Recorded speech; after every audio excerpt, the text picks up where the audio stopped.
একটা কথা কি জানেন, গাছের কাটার চেয়ে মাছের কাটা বেশি মারাত্মক। ঠিক তেমনি বাহিরের মানুষের চেয়ে নিজের মানুষ বেশি বিপজ্জনক।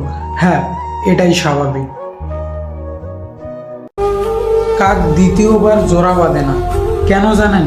কারণ কাক একমাত্র প্রাণী যে কিনা সঙ্গী হারানোর শোক কখনো কাটিয়ে উঠতে পারে না।